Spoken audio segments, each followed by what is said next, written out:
Hi, I'm Zoe Williams, host of The Voice of Reason, weeknights at 7 p.m. here on KBLA Talk 1580, with a personal invitation for you to join me and Insight.me as we present The Healing Box, live at Inglewood's world-famous Miracle Theater, Saturday evening, May 23rd at 7 p.m. Look, I understand your attachment style has been running your life like a rogue algorithm, and nobody has had the courage to press pause. Until now, Dr. Bakoya McCall and yours truly are curating a night where clinicians, spiritualists, and an all-star panel of Black woman healers like Dr. Shalonda Sunshine Crawford, Dr. Jashana Johnson, and spiritualist Precious McGill will join some amazing spoken word artists and the legendary comedian Louis Dix to diagnose, disrupt, and heal your relational wreckage in real time.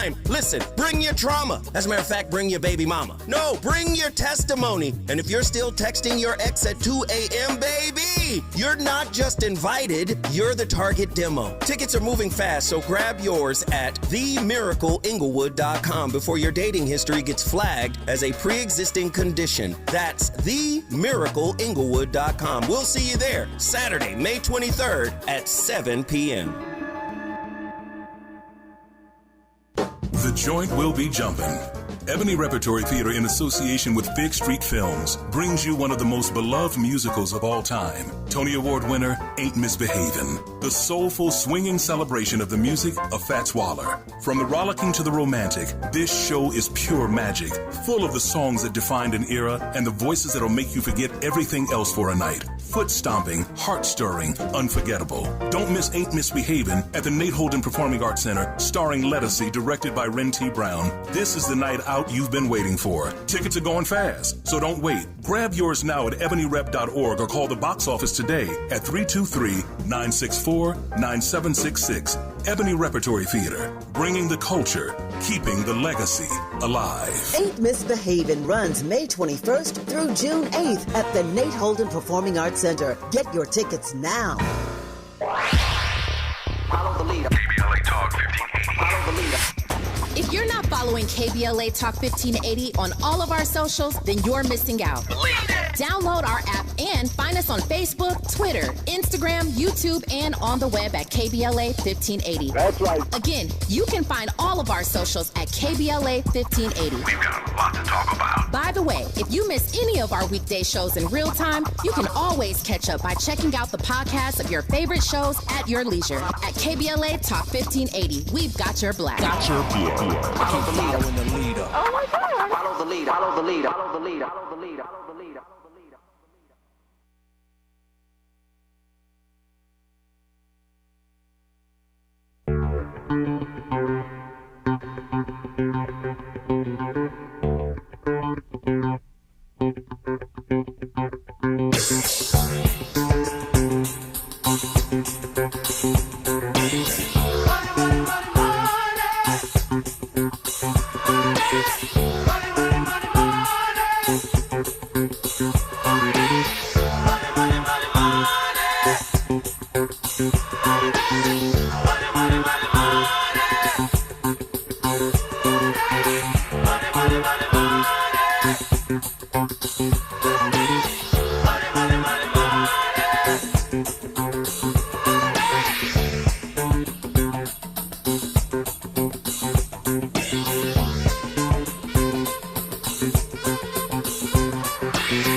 Welcome to Wealth Building Wednesdays, where we center Black, women, and BIPOC-owned businesses, highlight opportunities and initiatives for underrepresented entrepreneurs, and center socially innovative enterprises, building generational prosperity, fostering real networking, and recycling Black dollars. It's Wealth Building Wednesdays on KBLA Talk 1580. It is indeed. It's a busy day around here. It's going to be a busy day around here until June 3rd. Okay, so you've been warned. But it's time for our Wealth Building Wednesday Spotlight. You know, it's my favorite thing when folks come into the studio to talk to me live and in person. And we have here the founder and artistic director of the Tomlin Dance Academy. And I'm going to let him say the other name. Is it Reverb T3? Reverb T3, yes. Oh, okay. Reverb T3 is contemporary-based dance company here in L.A. He started at Amazing Grace Conservatory, Wendy Raquel Robinson's spot that produces so many major talents, or supports them, I should say. And he was a member of Lula Washington Dance Theater. Now he has his own thing going on, and we're going to hear all about it. Tomlin, good morning. Good morning. Good morning. So you're a one name artist. Yes, ma'am. Tomlin. Yes, ma'am. And you've had, I mean, it sounds like you've hit all the major performance art training and planning and, spots, all of the great spots. Yes. I've had an interesting, a great career. So, yes, I've definitely touched all of the... and I forgot Debbie Allen. You yes, trained at Debbie of course. Allen. So all of the biggies, Wendy Raquel, yes. Lula Washington, Debbie Allen. Yes. So you're an Angelino, born and raised? Born and raised, yes. Dance, it's I guess it was a bit of a controversy around the Oscars and the whole Timothy Chalamet saying, ballet is going to die and all that.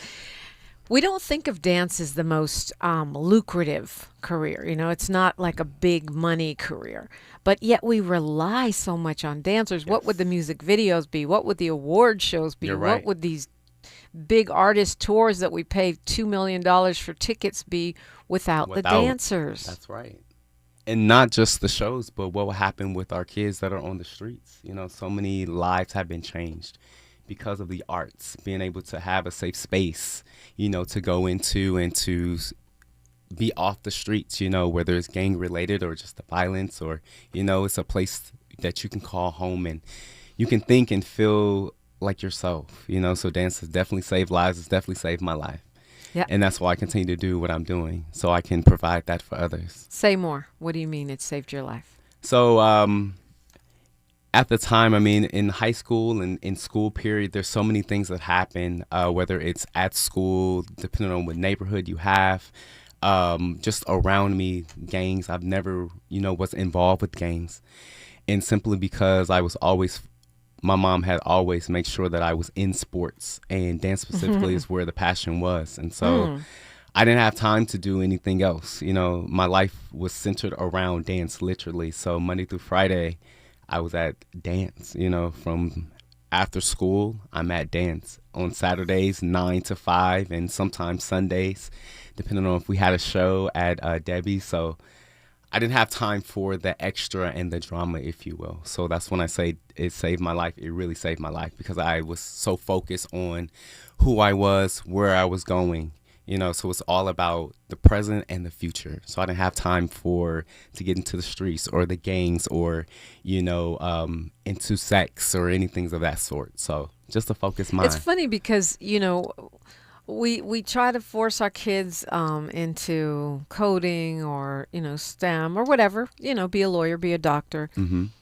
Did you always know? Were you a kid that was like, I'm a dancer from the minute you got around it, or... You know what? I tell the story that I was born a dancer. I came out of my mother's womb as a dancer. But it wasn't until the second semester of my senior year of high school, because I actually applied to be a computer engineer. But I asked myself, I said, what can you see yourself doing? No matter what the situation may be, the time, if you're happy, if you're sad, if you're frustrated with life or yourself, what can you see yourself constantly do that will bring you joy? And I've always went back to dance. Yeah. So you said, I'm going to go for it? I'm going to go for it. And it's been a blessing ever since. How did your family react? Very supportive. That's amazing. Very supportive. Are they artists? You have a family of artists? I do. Yeah, because most other people are like, what? Yeah. You're going to starve. You know what? My mom was very supportive, and she was very intentional of, son, if this is what you want, be the best at that. And so it didn't matter which direction or lane. She was very focused on whatever you want to be, just be the best at that. So you trained with the greats, yes. And Wendy Raquel Robinson is more focused on acting. Yes, she which is. You got to be able to do that Yes. to be a great performer. Yes. As a dancer. What was your mission in forming Tomlin Dance Academy?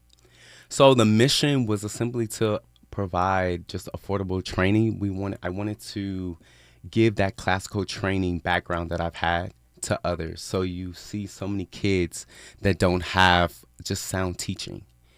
And that bothered me for a long time. And so with the Tomlin Dance Academy, when you come to our school, you're getting classically trained classes. And not just from me, but from my other staff as well. And so, and I didn't want, when I grew up, it wasn't just about learning hip hop or just ballet or just tap. You have to be versatile. And in this world of dance, you have to do more than just the basic. And at this point, I mean, it's so competitive now that you need to know how to dance, and you may need to know how to set up a camera, how to set up lights, how to call a show, how to produce a show. And so those things I want to bring to TDA, which will help support, because I know that everyone is not going to be a dancer per se, but there's so many different areas within dance itself that you don't necessarily have to be on the stage, but we need you behind the stage. We need those who can advocate. So speaking well, all of those things factor in. We're talking with Tomlin of the Tomlin Dance Academy, and we'll continue the conversation when we come forward. It's a Wealth Building Wednesday. Tomlin's in the spotlight on KBLA Talk 1580. She's reclaiming her time on KBLA Talk 1580. More First Things First with Dominique DePrima when we come forward.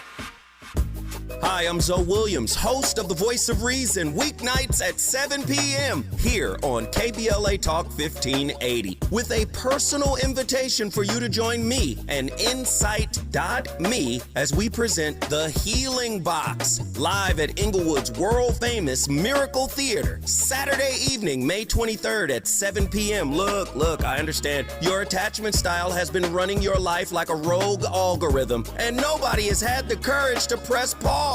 Until now, Dr. Pakoya McCall and yours truly are curating a night where clinicians, spiritualists, and an all-star panel of Black woman healers like Dr. Shalonda Sunshine Crawford, Dr. Jashana Johnson, and spiritualist Precious McGill will join some amazing spoken word artists and the legendary comedian Louis Dix to diagnose, disrupt, and heal your relational wreckage in real time.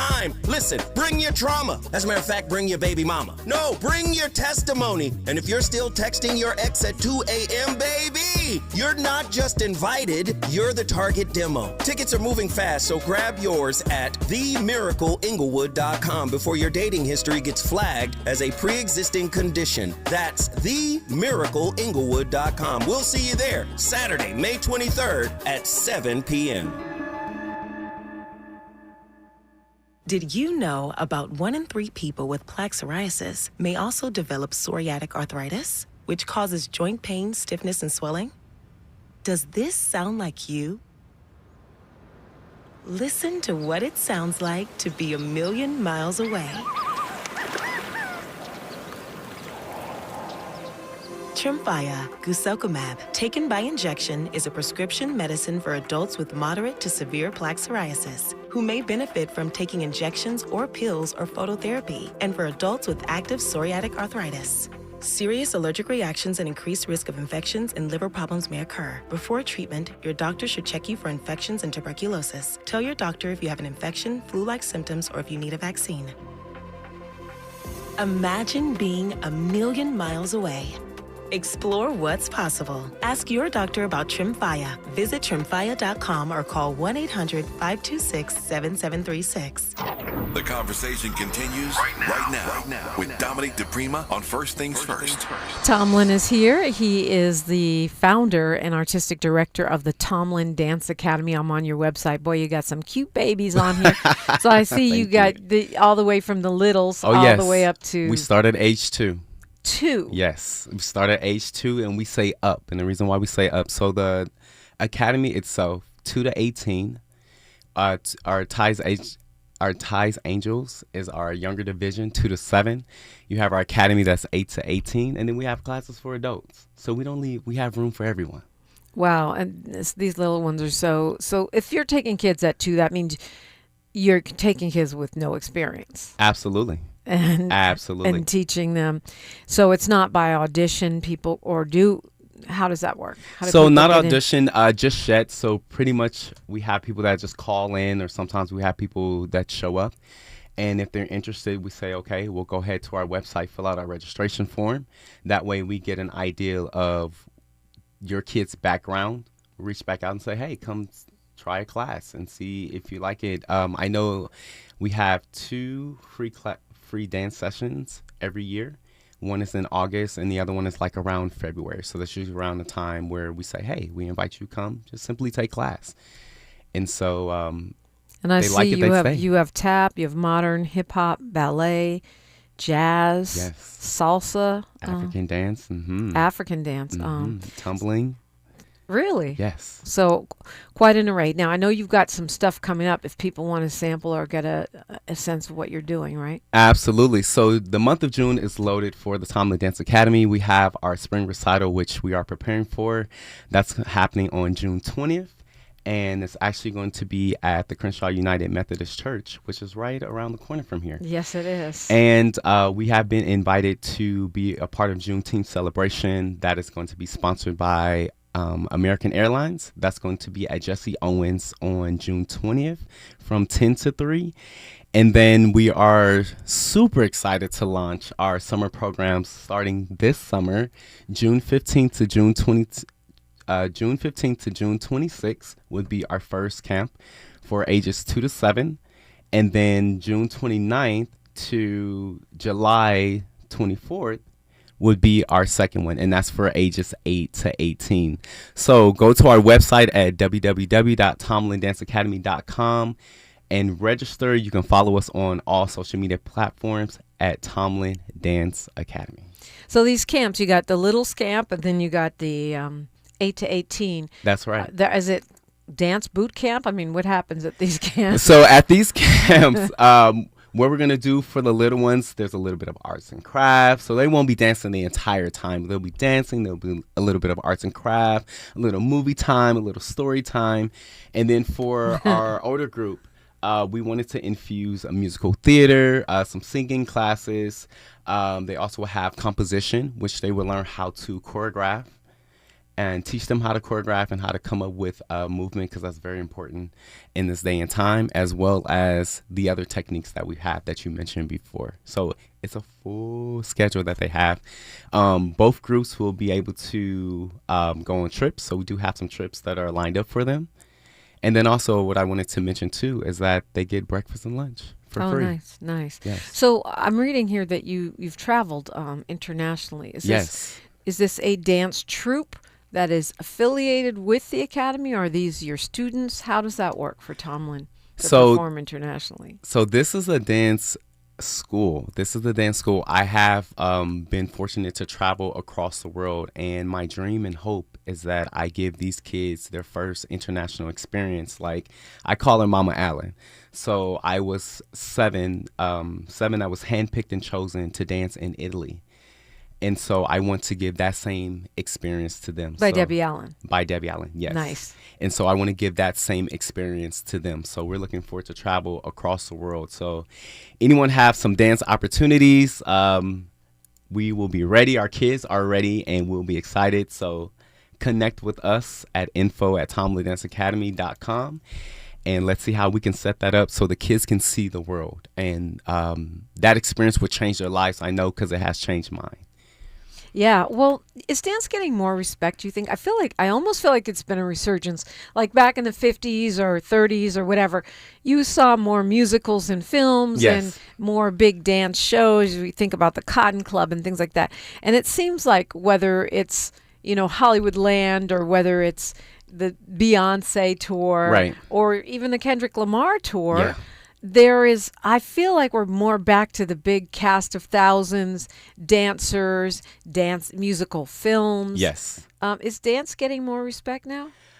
It's getting more respect. I think what happened is COVID had a moment where we were just so hushed and silent. And dance, we were really at a time where we didn't know what was next. Yeah. You had kids, you had people who weren't showing up to studios, you know what I mean? So a lot of those things, auditions were online. And so now we're getting back to the in-person. So just having that moment of looking at you and being able to see there's a bit of intimacy.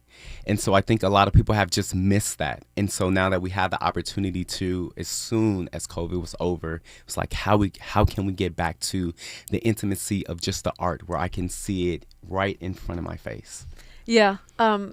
It's funny too, because I feel like we're still online with a lot of stuff. When you said, we teach them how to do lighting and camera, I thought, okay, I don't know about dancing, but I know for my acting auditions, almost all of it is self-tape now. Yes. So a lot of it, yes. So how do you do a self-tape, pas de bourrée, ball change, jump spin? Like, how does that work? You have to set up a camera. You make sure that you figure out the angles, how many distance, so you can count, even you can test how far can I go? Oh my gosh! So that way I'm in the camera, you have and to that basically they can see, be a cinematographer at that point. Yeah. Oh yes. It's bad enough if you're just standing there reading lines. Yes. It's like, why is my head cut off? Okay, so that's a big change, and you're preparing people for that. Absolutely. How to prepare for an audition? So it's not your mama's audition. Yeah. There's a lot of things to consider. What am I wearing? How am I showing up? You know what I mean? Do I have my pictures? Do I have my bio? And then even if you're doing, like you said, a live tape, you don't have anybody. So you have to pretend that someone is watching you from behind, outside of that camera, and you literally have to perform because you want that job to be yours. Yeah, it's crazy times, but that's where we are. That's where we are. I don't think we're going back. Oh, no. And part of the respect about dancing for me is also, dancers being recognized, getting their due, getting paid. I was so happy to see Misty Copeland at the Academy Awards. Yes. And it seems like the Screen Actors Guild, from what I saw in the last contract, had some big improvements for dancers too. They're working on it. It's still a work They're in working progress. on it, yes. Not there not Not there yet, but it's a work in progress. So any little step, it's, little by little, as Lula always say, little by little we go. So there's still much work to be done as it pertains to pay for the dancers. We're still underpaid. Yeah, I imagine large. so. Yeah, I imagine so. Yes. So you really got to love it. You really have to love it, yes. Yeah, because it's not easy. I mean, my mom had me in dance school. I think I shattered her dreams because I didn't make it as a dancer. But it's hard. I mean, I have no regrets. You learn so much. Absolutely. But it's hard work. It's hard work. And I think that's what people miss. The hard work is continuous. It never ceases. We're working constantly, day and night. So on camera, off camera, we spend so much time in the studio, and so there's so much work to be done. Yeah, so you got to love it. I mean, you got to love it. But little kids do love it, and I think it's a great, great way to teach discipline, to teach little things like posture, self-care. Absolutely. How do you take care of your body awareness? Yes. Even if the person is going to end up being a talker, not a dancer, like me, Yeah. But even communication, you have to learn how to communicate, learning the step. And then really it teaches you just about just connection, I think, and community. I feel like that's being lost. But in a dance class, you're standing with a group of individuals like-minded, you know what I mean? So you learn them. Culture is another thing that I'm big on, and I try to bring that to the school. We're missing culture at large. Knowing and understanding someone else's background and appreciating from where they come from, and not necessarily pointing a finger like you're wrong. It's not about right or wrong, but it's about learning and the exchange. And dance is always the exchange. Yeah, because different cultures move very differently. Absolutely. So how can we support your business? So you can support our business by, again, visiting our website, www.tomlindanceacademy.com. We are currently looking forward to moving, and so we need your help with our building fund. Right now, our tab sits at $100,000 to move into this great space. And so you can even Zelle us at tomlindanceacademy@gmail.com. Nothing is too small. Nothing is too big. We'll be very gracious and appreciative. We like to put our kids on scholarship, and we definitely don't like to turn any kid away. So anything you give will support our kids, whether it's for scholarships, snacks, our building fund. it'll go to something that is in support of these kids so they can be great and they can have a great future. Are you advance. staying in Compton or are you moving? Oh, yes. We're staying in Compton. Staying in Compton. Yes. So just a different spot in Just Compton. a different spot, yes. And it's, if they want to help, it's Tomlin Dance Academy at Gmail? For the Zelle, yes. Tomlin Dance Academy, yes. Okay. At gmail.com. If you want to Zelle a little $5, $10, or $1 million. Or $1 million, yes, we will take it. All right. You've got a minute here, Tomlin. What do you want to leave us with? What I want to leave you guys with, the arts save lives, so please support any form of art that you can. There are children that need it in a time where it's being taken out of schools. We need it so much, so please support in any way that you can. Go to your local governor or your state legislation and really promote and advertise for us. We need it, and we need it. Thanks again. Tomlin, it's such a pleasure to meet you. TomlinDanceAcademy.com. TomlinDanceAcademy.com if you want to sign your grown self or your kids for some dance classes. But your grown self, I mean, look, move something. Listen, we have tap, we have move and groove, we have a stretch class, so there's something literally for everyone. I don't want to go to the gym. Okay, go dance. Tomlin Dance Academy. Move your butt. Move your butt. Absolutely. That's right. Move and groove. Tomlin, such a pleasure to meet you. Thanks for coming in. Thank you so much for having me. Phone lines are wide open. We're talking national and international politics. We also get to meet someone who would like to be that's next. Someone who would like to be your judge on this Superior Court. Got a lot going on around here. Good things all. It's KBLA Talk 1580. A safe place to go loud. A great place for progressive politics. KBLA Talk 1580. I'm Bray Wood with BIN News Now. Former President Obama addressed talk of aliens during his first interview at the new Obama Presidential Center. Speaking on CBS's The Late Show with Stephen Colbert, Obama dismissed conspiracy theories. One of the things you learn as president is government is terrible at keeping secrets. He said a secret that big couldn't stay hidden. The Trump administration is suing the New York Times, alleging racial and gender discrimination against a white male employee. The EEOC claimed the worker was denied a promotion in violation of civil rights law. The Times rejects the lawsuit as politically motivated and says it will defend itself. And NFL star Stephon Diggs has been found not guilty of assault in Massachusetts. Diggs faced felony strangulation and misdemeanor assault charges over an incident involving his former personal chef, Jamila Adams, in 2025. He denies wrongdoing. Get BIN News Now on demand 24/7 on the iHeartRadio app. Now at Big O Tires, save up to $170 on select sets of tires with paid installation using your Big O Tires and service credit card. Plus, synthetic oil changes start at just $39.99 through May 24th at Big O Tires. This is the KBLA Sports Minute with Ray Richardson.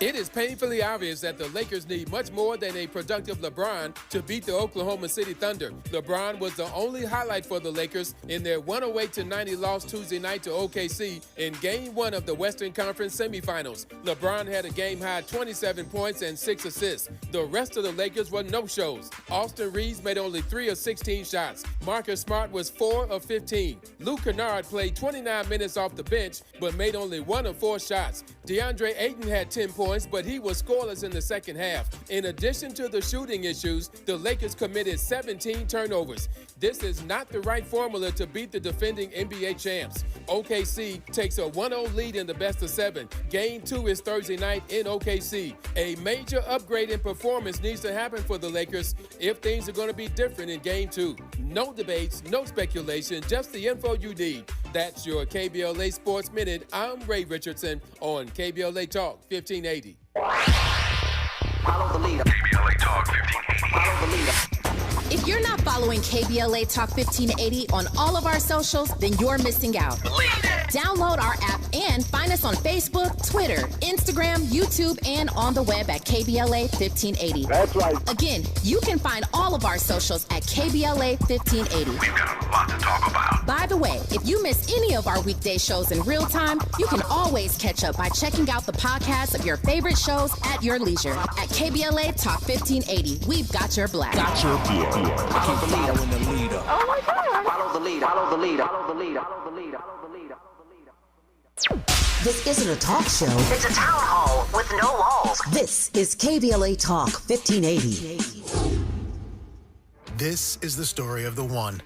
As a maintenance tech at a university, he knows ordering from multiple suppliers takes time away from keeping their arena up and running. That's why he counts on Grainger to get everything he needs, from lighting and HVAC parts to plumbing supplies, all in one place. And with fast, dependable delivery, he's stocked and ready for the next tip-off. Call 1-800-GRAINGER, click Grainger.com, or just stop by. Grainger, for the ones who get it done. An official message from Medicare. I turned 65 this year. I knew it was time to figure out Medicare, and I had questions, like when to enroll and how to enroll. So I went straight to the official source, Medicare.gov, to get the facts about Medicare. I found answers to all my questions, and I'm ready to get started. And so can you. Just go to Medicare.gov to get the real facts about Medicare. Paid for by the U.S. Department of Health and Human Services. When did watching TV go from a way to relax to a complicated chore? Well, if you're sick of huge cable bills or endlessly searching for the show everyone's talking about, then welcome to Philo. Philo's the streaming service that respects both your time and your wallet, without needing to cut the stuff you actually love to watch. This means live TV for more than 70 channels like Hallmark, History, A&E, and Lifetime, plus a huge library of blockbuster movies and classic shows, and an easy-to-use unlimited DVR that lets you save anything you want and skip all the ads when you watch. The best part? You get all this for just $25 a month when you sign up at Philo.tv. No hidden fees, no long contracts, just a genuinely great deal. And new users can try it completely free for 7 days. So head to Philo.tv, that's PHILO.tv, and experience a better way to TV. Subscriptions auto-renew at monthly rate plus applicable taxes. Cancel anytime. See terms at Philo.tv. Are you drowning in IRS tax debt? Angela was. She called Civic Tax Relief and saved over $80,000. Felicia was having health problems, got behind on her taxes, interest and penalties were adding up. She called Civic Tax Relief and saved over $15,000. Civic Tax Relief is a professional tax negotiation firm that can protect you from the IRS. If you're getting collection letters, call Civic Tax Relief for a free consultation. They will go to work helping you discover all the relief programs you may qualify for free. James owed the IRS $37,000. Civic Tax Relief represented him against the IRS, and by the time everything was completed, he did not owe the IRS anything. If you are in trouble with the IRS, call Civic Tax Relief for your free consultation now. 800-200-2257. 800-200-2257. Get a free consultation and real tax relief. Call 800-200-2257. 800-200-2257. This is KBLA Talk 1580, where hate meets a scholarly match.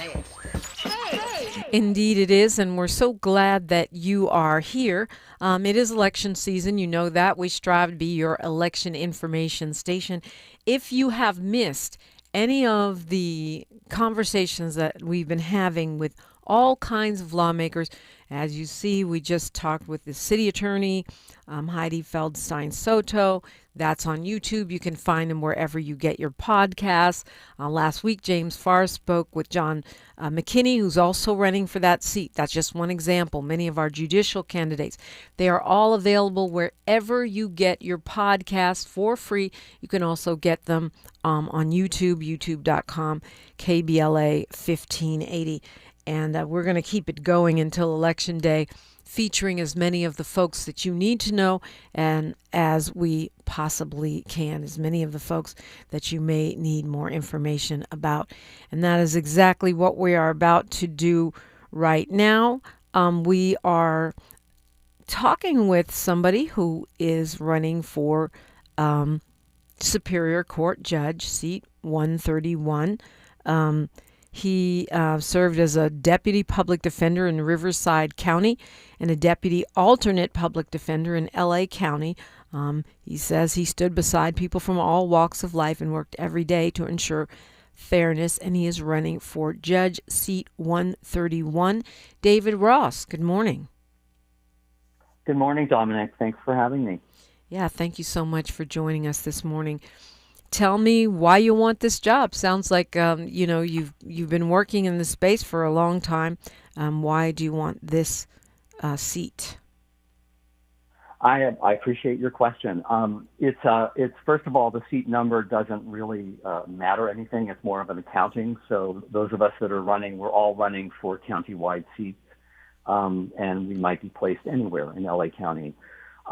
Little bit about me. I have to take everybody back to 2016. That's when I first began thinking about becoming a judge, because even though I was a lawyer at that time, I was volunteering on the side on the weekends for Hillary Clinton.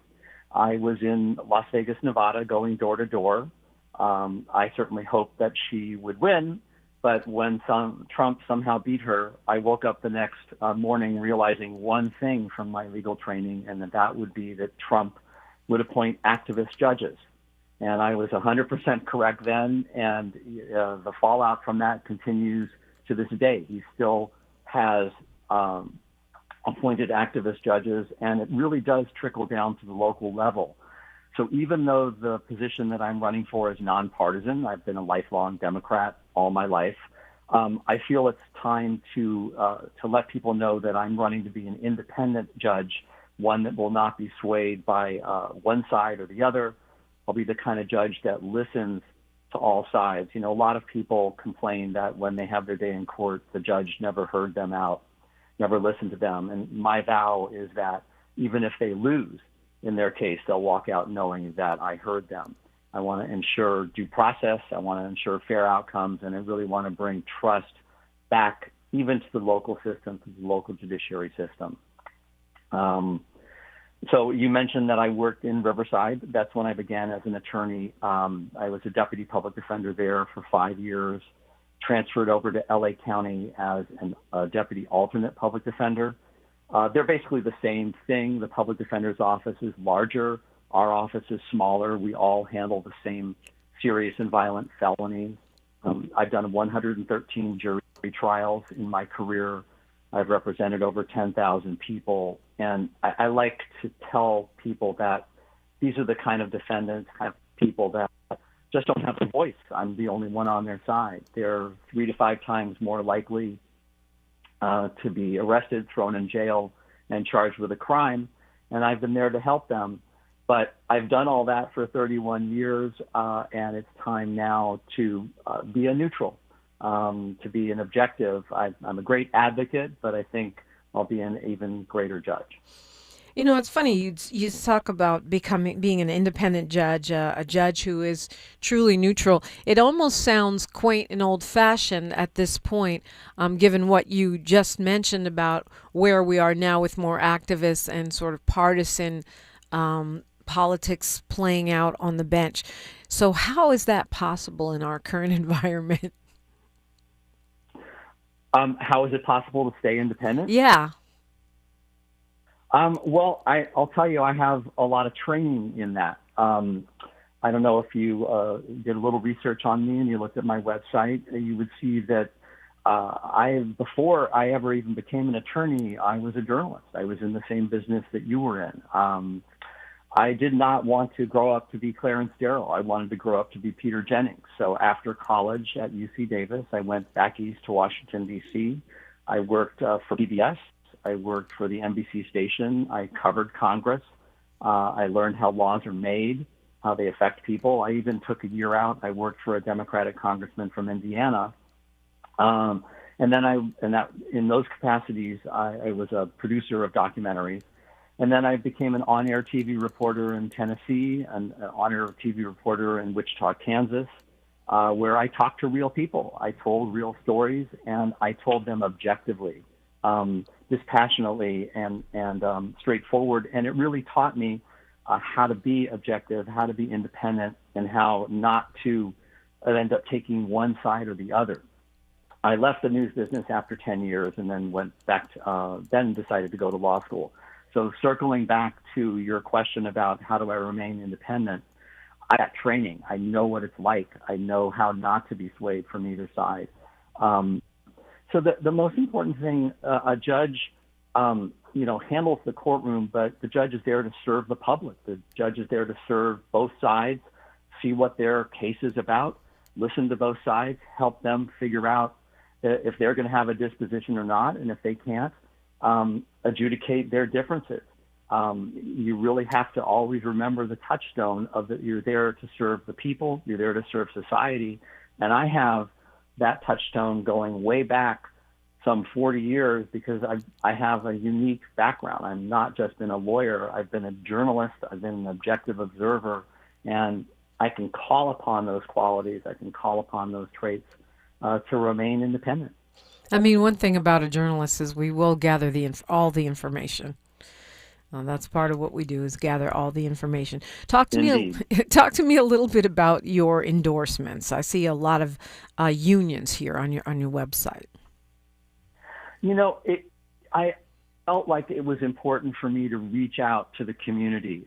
What's really interesting for me personally is deciding to run has really brought out my curiosity again in life, getting to know as many people as I can. And it's really important to reach out to all different groups to find out what's important to them. So I have reached out and really kind of bonded with a lot of unions. I have about 18 or 19 now that support me, Marine clerks, postal workers, electricians.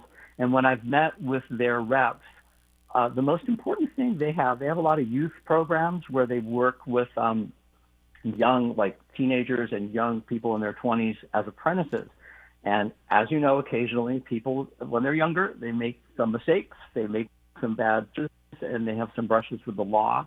And what these union folks have asked is, do you know about programs such as pretrial services, DA diversion, mental health diversion, that can help some of our younger members get through their criminal problem or get through their civic problem and come out on the other side? And I've told them, yeah, I've done that for 31 years as a public defender. I know about diversion programs. I know about pretrial services. I know how difficult it is for really young people to get to court. Some people are unhoused. Some people take 3 buses to get to court. So I appreciate where they're coming from and have a keen sense of how I've helped them as an attorney and how I can see where their issues may come up in court. So I reached out to the unions, gotten their support, have a support for a lot of Democratic clubs, including Avance, which is the largest Latino Democratic club in California, the California chapter of NOW, Americans for Democratic Action, a lot of Democratic clubs, plus 80 judges. I just got my 80th judge yesterday to endorse me. And the reason why I think that is important is that these judges know me.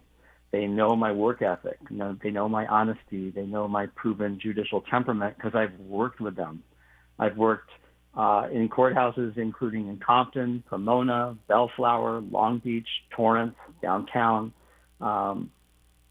So they know who they're getting because they've worked with me. So I hope that answers your question. It absolutely out and, it does. Yeah. You say they know your judicial temperament. What is that temperament? That temperament is to be keeled, to be always listening, to not take things personally, to be humble. Okay, we've all made mistakes. I thought, when I was in my 20s, I thought I could do no wrong. And boy, you learn quickly from people older than you, from people more experienced. Mr. Ross, you did that incorrectly. You made that poor decision. The key is you take in what people say to you. I can't control how other people criticize me, but I can control how I respond to that and how I learn from my mistakes. And even as a judge, even if we all say, hey, I'll run running and I'll be prepared, I know I'm going to make mistakes. I know there's going to be a learning curve. It's how you deal with that, how humble you are, how tolerant you are, and how you know if I don't know something, I'm going to go ask somebody else for help, and then I'm going to make the best, clean, and appropriate decision.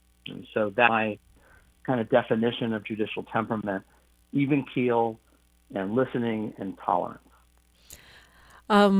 I see the Beverly Hills Standard here is bragging that you're a Beverly High alumnus. Some people might might wonder, can a Beverly High alumnus stand in the shoes of a Centennial High alumnus as making those judgments from the bench? Fair question. One of my opponents also went to Beverly Hills High School too, and that's where my parents raised me. But what I found interesting in my life was I wanted to see the rest of the world. So after I went to Beverly Hills High, I went up to UC Davis, and then I went back east to Washington, D.C. I lived in Kansas. I lived in Tennessee and New York because I wanted to see what other people were like. And I don't mean that in any negative way. It's like I did not want to live in a little bubble. So that's a long time ago when I went to Beverly Hills High School as a teenager. And for the past 31 years, I represented all kinds of people, the vast majority of which did not have the upbringing that I had, did not have the stable family that I had, did not have the economic circumstances that I had, and I've gotten to know that. I've gotten to see how hard their lives are and how to help them, how to learn what is best for them. So it's such an ancient memory. I mean, I had a great time back then. I don't know why the Standard is bragging that I went to Beverly Hills High School. It was fine. But, maybe they think you're going to win. Then and this is now. Good for them. David Ross, on the ballot for seat 131, as you rightly point out, you could be signed anywhere. How do you feel about? Give us your thoughts about restorative justice. You mentioned it in passing. What does that look like to you, and where is it on your priority list? One thing that I have done really throughout my entire career, when we have new clients, we try to manufacture and process the best outcome for them. And usually, typically, that is helping them figure out how to get a second chance. You have to work with the facts as you're given. You have to work with the clients that you're given. I have reached out hundreds of times to district attorneys, probation officers, even detectives that are on cases of mine to point out, you may not have seen this part of my client. You may not have learned this part of his past history or their part of their past history. And I think they deserve a chance at probation. They deserve a chance at DA diversion or a mental health program. To me, that is restorative justice. It is, if somebody gets in trouble, if somebody crosses the line, they make a mistake, let me figure out first if I can help them get that second chance. And I'll be honest with you, we are successful. If a lawyer talks to you and tells you that they've won 96% of their trials, they are not telling you the truth. We cannot win everything. We can't get the best outcome for everybody, but we try our darndest. That's one of the most amazing things about our job. So I've been successful scores and scores, hundreds of times, at getting people diversion, getting them alternative sentencing. But sometimes you just can't. Sometimes you just have the facts against you or the law against you, or you get that client that break, that probation, and then they don't do well. I've had lots of cases where they've come back to me, and every now and then I'm able to help them a second time. But sometimes they get that one shot, and then they have to suffer the consequences of whatever a disposition they decided to enter into. So it's not a perfect system. I'm keenly aware of it. I embrace it totally. And the nice thing about when I'm on the bench, I will recognize those issues and I will be open-minded to them. I'm not going to flip back to being some hardliner. So I know where those folks have come from, and I can appreciate that, and I'll have a keen, objective viewpoint of it when I'm on the bench. David Ross, running for seat 131. We've got 60 seconds here. Maybe you want to give us your elevator pitch, why we should vote for you. Well, I think that I am the only viable candidate in my race that can get all the way to November and win. There are some people in my race that say that numbers really don't matter, that it's all about this thing or that thing, but The most important thing is I've shown that I have widespread rapport and support from across the community. And when I say community, I mean all of Los Angeles County. You mentioned the unions. I'm endorsed by almost 20 unions. I'm endorsed by more than a dozen Democratic clubs, over 100, the 80 judges and over 100 attorneys, public defenders, deputy DAs, even large-scale prosecutors who know that I bring the kind of work ethic and honesty and judicial temperament to the job. And that means something. That hopefully will mean to your voters that David Ross is a known quantity that will not let them down. So I appreciate that. Thank you so much for joining us this morning. If you want to find out more, go to David Ross for Judge 2026. It's FOR spelled out, David Ross for Judge 2026.com. Thank you again. Thanks for your work. Bye-bye. Goodbye. We will finish out the hour with some breaking news, and then we have a mayoral candidate joining us next. City of LA, KBLA Talk 1580. Thanks for starting your morning off with a voice that speaks truth to power and the powerless, getting to the heart of what matters most in our community. This is where authentic conversation meets real action. From breaking news and politics to culture and community solutions, this is where you hear perspectives you won't hear anywhere else. This is where we come together, get informed, and make change happen. You're inside First Things First with Dominique DePrima on KBLA Talk 1580. Good morning, sunshine. You make my day. Hi, I'm Fred Martin, founder of Compton Kids Club. I just want to talk about the authenticity and tell y'all about my homeboy, Tom Steyer. Tom is a rock star. When I met him, Tom gave a grant to schools in San Francisco. All the kids were on probation. We were flying instructors for 2 years to come and help those kids doing performing arts and turning their life around. Some of the kids that he supported, they've graduated from UCLA. Let's fast forward. Tom is in schools in Compton, hanging out with the kids in the piano classes. Brother Tom Steyer hangs out in the studio with us. These are the seeds that he's planted. This has nothing to do with elections. What's coming out of his mouth is not a campaign speech. It's authentic, and when he say he walks away from a business because he want to do his values, he ain't making that up because he's running for governor. This man is real. Ad paid for by Steyer for Governor 2026. Stay informed with 24/7 power outage alerts from LADWP delivered straight to your phone or email when an outage occurs. Get notified when there's a major outage and again when your power is restored. Track up to 3 neighborhoods, like your home, your workplace, even a family member's. Stay connected. Stay informed. Sign up at ladwp.com/outage alert. That's ladwp.com/outage alert. Sign up today at ladwp.com/outage alert. Getting around LA doesn't have to cost a lot. Metro has fares that fit every budget. 20 free rides for qualified riders through the Life Fare program. Free passes for students with GoPass and affordable options for everyone in between. Wherever you're going, Metro's got you covered. Visit metro.net/fare programs. In a world full of noise, one station keeps it real. KBLA Talk 1580, where the conversation goes deeper, the voices sound like yours, and the issues that matter most to our community take center stage. Progressive, powerful, unapologetically us.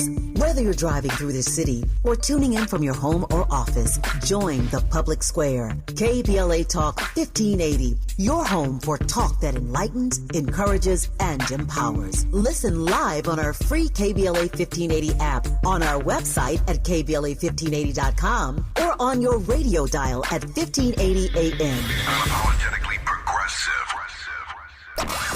At KBLA Talk 1580, we do more than just talk. You got a big mouth. Hello, Joe, you're up. Welcome. We're unapologetically progressive, and we don't black down. In breaking news right now, Ted Turner, who is the founder of CNN, actually the guy who created the thing we call the 24-hour news cycle, which means the cable news is going on around the clock with breaking stories, has made his transition. He's passed away at the age of 87.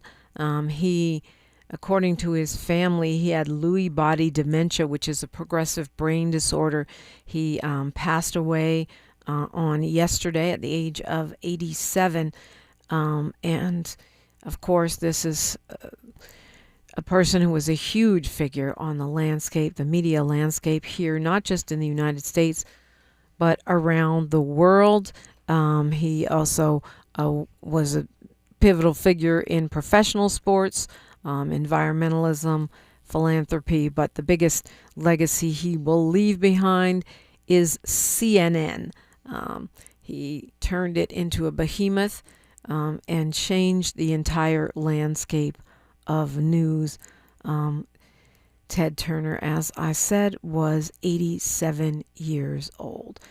Well, I think we'll find some time to talk about it tomorrow, but Trump got his get back in Indiana, the state Senate. 5 of the 7 Trump-endorsed candidates won, beating incumbent GOP state senators. These are the folks who voted against the redistricting, and now Trump is getting his payback. It is not great news for America, because what it means is that it reinforces the fear factor for Republicans who defy the president, no matter how wrong he might be. The senators said that they were more worried about the constituents than the president, and then the constituents voted them out. Of course, can't leave out the millions of dollars in advertising and political leverage that went into their defeat, but they were defeated nonetheless, proving that it is still the party of Donald J. Trump. Next hour, we will meet a candidate running for mayor of Los Angeles. In the studio with me, Brian Acosta, after news, traffic, and sports on KBLA Talk 1580. KBLA 1580 Santa Monica.